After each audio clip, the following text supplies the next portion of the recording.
একটু ভিডিও করে নি।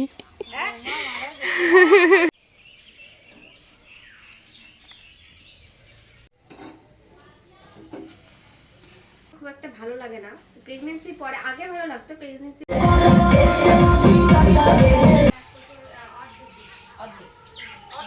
আশা করছি সকলে তোমরা ভালো আছো, আমিও ভালো আছি। সোনার আগে চ্যানেলে নতুন আরেকটি ব্লগে তোমাদের অনেকখানি ওয়েলকাম জানিয়ে আজকে ভিডিওটা স্টার্ট করছি। তো এইমাত্র ঘুম থেকে উঠলাম। আজকে চাটা আমিই বানিয়েছি কারণ মাউনি নেই। মাউনি গেছে হচ্ছে একটু বাজারে গেছে। মাউনিরা কয়দিন থেকে একটা উদ্যোগ নিয়েছে, সেটা কি সেটা তোমাদের দেখাবো অবশ্যই ভিডিওর মাধ্যমে। তোমাদের আজকের ব্লগ কি কালকের ব্লগে দিয়ে দেবো, তোমরা দেখতে পাবে। ভীষণ ভালো একটা কাজ। তো সেটারই বাজার হাট করতে গেছে সবাই মিলে। তো আমি যে এক্ষুনি উঠলাম, উঠে বিছানাটা তুলছি। আর আজকে একটু টেনশনে আছি, তার কারণ আজকে রিপোর্টটা দেবে। রিপোর্টে কি আসবে কি জানি না। যদি এমনি ডক্টরে বলেছে সব কিছু ঠিক আছে, মানে যার কি স্ক্যান করেছি তোমাদের আমি কালকে বললাম, তবুও মানে যতক্ষণ না রিপোর্টটা দেখছি ততক্ষণ না মনের মধ্যে শান্তি হচ্ছে না। তো যাই হোক, যাবে তোমাদের দাদাভাই আজকে আনতে একটু পরে, ওই 10টার যে ট্রেনটা। তো তোমরা অনেকে জিজ্ঞাসা করছো অ্যানুয়াল স্ক্যানে কত পড়েছে, মানে যা মানে খরচ হয়েছে সেগুলো তোমাদের সাথে যাতে আমি শেয়ার করি। তো সেগুলো আজকের ব্লগে সবটা শেয়ার করে দেবো। তোমরা কন্টিনিউ ফুল ব্লগটা দেখতে থাকো, তাহলে বুঝতে পারবে। তো চলো বিছানা তুলে নিই, পরে তোমাদের সাথে কথা হচ্ছে। পাড়ার সবারই কাছে শুনছিলাম এইবার কার্তিক মাসটা নাকি 100 বছর পর খুব ভালো পড়েছে। তো সেই কারণে এখানে সবাই কৃষ্ণ নাম গাওয়ার জন্য মন্দিরে মন্দিরে যেত। তো সেখানে মামনি 2 দিন থেকে বেরিয়েছিল। তো তারপরে যেহেতু অঘ্রাণ মাস পড়ে গেছে, তো সবাই একটা প্ল্যান করেছে যে মানে পাড়ার সবাই যে সবাইকে খিচুড়ি খাওয়াবে। তো সেটার জন্যই দেখো বাজার হাট করতে গেছিলেন মামনি, তারপরে আমার আর একটা যা ছিল, আরও সব মাসি যারা আছে তারা আর কি। তো এই যে মামনিরা গেছিলেন বাজার করতে, তো এখন এই যে আসছে। তো কি কি রান্না হবে সবটা তোমাদের সাথে শেয়ার করব আজকের এই ব্লগে। তো পারবো না, অল্প অল্প করে নেক্সট ব্লগে তোমরা পেয়ে যাবে। যাই হোক, সকালে তো আমাদের কিছু খেতে হবে, আর তোমাদের দাদাভাই চলে যাবে হচ্ছে আমার জন্য রিপোর্ট আনতে। ওটার জন্য ভীষণ টেনশনে আছি যে রিপোর্টটা কখন হাতে পাবো। ওটা যতক্ষণ না দেখাতে পাচ্ছি ডক্টরকে ততক্ষণ আমার শান্তি নেই। তো সকালে একটু ভাত খাবো। মামনিকে বললাম বেশি কিছু করতে হবে না, আমার জন্য খালি একটু আলু সেদ্ধ ভাত করে দাও। এই দেখো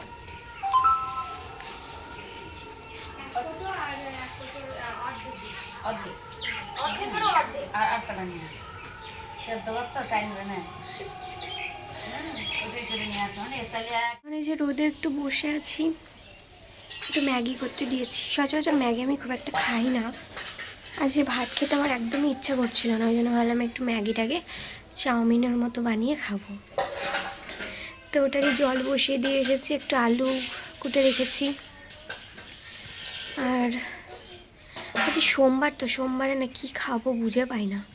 আর আজকে যেহেতু আমাদের নেমন্তন্ন আছে, নেমন্তন্ন বলতে মামনিরা ওই যে বললাম না একটা উদ্যোগ নিয়েছে, তো সেটার জন্যই আর কি খিচুড়ি হচ্ছে, পাড়ারই মণ্ডপে হচ্ছে। তো সেখানে যাব, দুপুরবেলাতে নেমন্তন্ন আছে। তো এই জন্য এখন আর কিছু খাবো না, মানে এখন কিছু খাবো না বলতে সকালে খেয়েছি, চিড়ে খেয়েছি, কলা খেয়েছি, ফল খেয়েছি। এই না সরি, ফল খাইনি। কী খেলাম আরও কী কী সব খেয়েছি, ওই জন্য এখন একটু ম্যাগি খাবো। আর আমার সেরকম কিছু খেতেও ইচ্ছা করছে না এখন আর। তো চলো ম্যাগিটা করে নিই, করে নিয়ে তোমার সাথে আমার কথা হচ্ছে।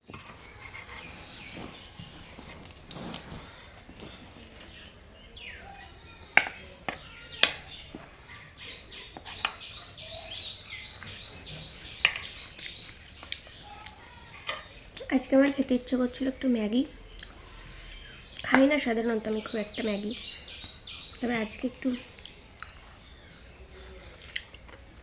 বেশি ইচ্ছা হচ্ছিল, তাই ম্যাগিটাকে যে চাউমিনের মতো করে নিয়েছি। ভালো লাগে বেশ খেতে।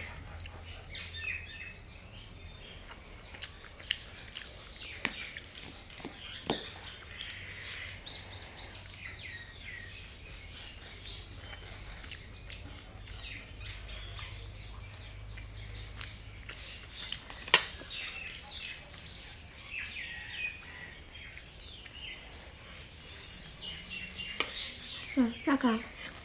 তো এটা হচ্ছে কালকের একটা ভিডিও ক্লিপ, যেটা তোমাদের সাথে শেয়ার করা হয়নি। আরও কিছু কিছু ব্লগ আছে যেগুলো তোমাদের সাথে এখনও শেয়ার করা হয়নি, তো সেগুলো ভাবছি যে অল্প অল্প করে তোমাদের সাথে শেয়ার করে দিই। আসলে অনেক কটা ভিডিও একসাথে জমে গেছে, তো যে কারণে ভাবলাম অল্প অল্প করে শেয়ার করি। আসলে কি বলো তো, স্ক্যানের জন্য না, ওই রিপোর্টটার জন্য আমার একদমই কিছু ভালো লাগছে না।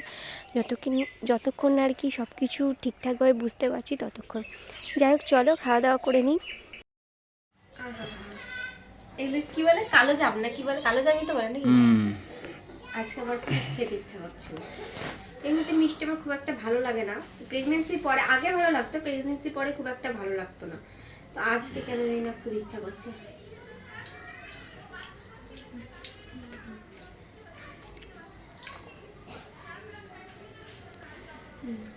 তো ভালো খেতে না।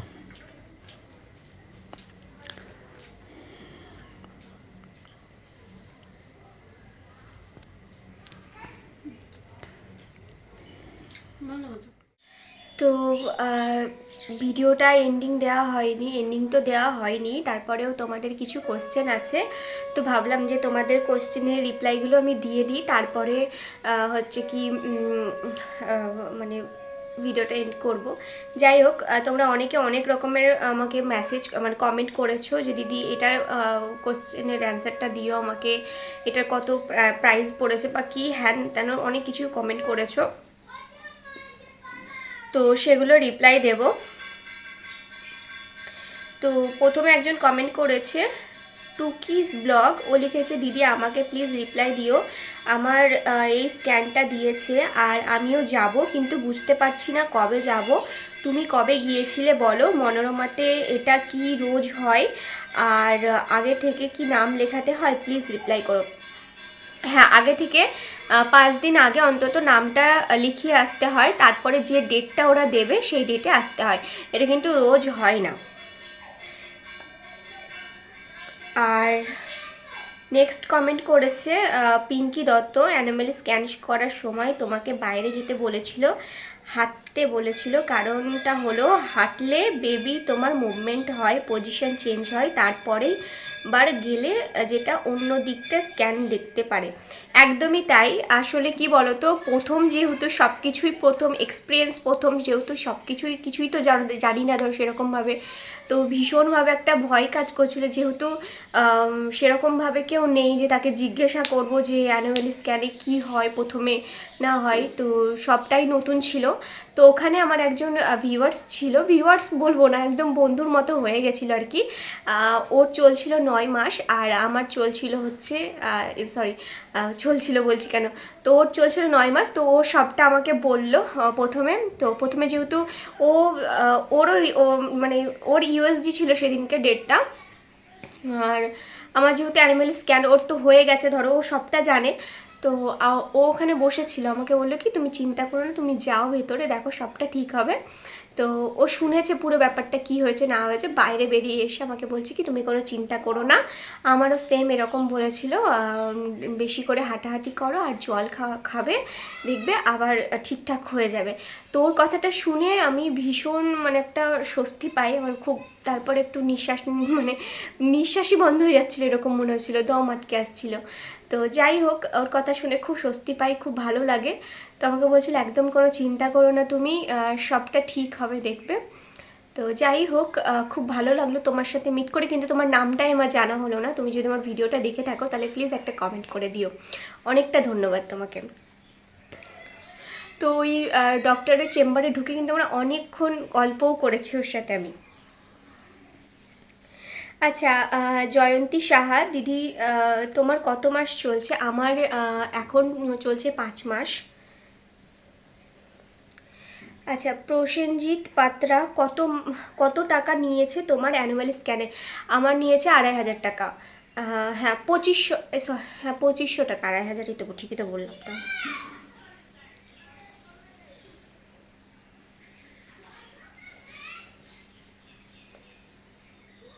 আচ্ছা, নেক্সট কমেন্ট করেছে সানন্দার, সাবধানে থেকো দিদিভাই। আর একটা কথা বলছি, কিছু মনে করো না, এই সময় রাস্তার খোলা খাবারগুলো খেও না, একটু এই টাইম অ্যাভয়েড করো। ভালো থেকো, সাবধানে থেকো। একদমই তাই, আমি খাই না। কিন্তু কি বলতো, সেই টাইমটাতে না মানে এমনিতেই অত সকালে কি খাবার খাবো সেই সময়, ধরো ওই অত সকালে তো ভাতও খাওয়া যায় না, ওই জন্যই আর কি খেলাম, নয়তো আমি খাই না। যেহেতু তোমরা দেখেছো আমি বাড়ি থেকে একদমই বেরোই না, খুব কম বেরোই, তো ওই কারণে আর কি সেরকমভাবে বাইরেকার খাবার খাওয়াও হয় না, আর খাইও না। বাড়িতে থাকলে আমাকে বাইরেকার খাবার তোমাদের দাদাভাই খেতে দেয় না, বাড়ির লোকজনও আমাকে খেতে দেয় না।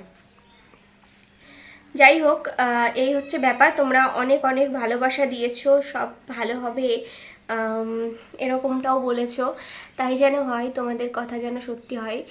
আর খুব মানে শরীরটাই কেমন একটা ভেতর ভেতর করছে, যতক্ষণ না রিপোর্টটা পাচ্ছি ততক্ষণ না মনের মধ্যে একটা শান্তি পাচ্ছি না। রিপোর্টটা যতক্ষণ আমি ডক্টরকে দেখাতে পারছি, আগে তো আমি জয়ঙ্কুশ দেখেই পাঠাবো, জয়ঙ্কুশদা দেখে বলবে, তারপরে আমার শান্তি সত্যি বলতে গেলে। তো তারপরে তো ডক্টরের কাছে যাবোই, ডক্টর দেখাতে। যাই হোক, ভীষণ একটা টেনশানে আছি, সব সব সব যেন ঠিকঠাক হয়, মানে কথা জড়িয়ে যাচ্ছে, বুঝতেই পারছো, ভীষণ টেনশানে আছি আমি, মানে এতটা খারাপ লাগছে না, মানে যতক্ষণ না রিপোর্টের ব্যাপারে জানতে পারছি যে এটা ঠিকঠাক আসছে, সব ঠিকঠাক আছে ক্লিয়ারভাবে, ততক্ষণ মানে শান্তি পাচ্ছি না। যাই হোক, দেখি, রিপোর্ট তো গেছে আনতে, কি হয় না হয় সবটা তোমাদের সাথে নেক্সট ব্লগে শেয়ার করব। তোমরা একটু পাশে থেকেও প্রে করো, আমি জানি তোমরা অনেকেই ভালোবাসো আমাকে, যারা ভালোবাসো তারা অবশ্যই আমাকে আমার জন্য একটু প্রে করবে। আর তোমরা অনেক ভালোবাসা দিচ্ছ, অনেকে প্রে করেওছো, আমি জানি তোমাদের আর কি বলবো, কিছু বলার নেই। যাই হোক, তোমার দাদাভাই চলে এসেছে, রিপোর্টটাও দেখবো। তো চলো, আজকের মতো ব্লগটা এখানে এন্ড করছি। কেমন লাগলো অবশ্যই কমেন্ট বক্সে জানাতে ভুলবে না। দেখা হচ্ছে নেক্সট ব্লগে। সবাই ভালো থাকবে, সুস্থ থাকবে, টাটা।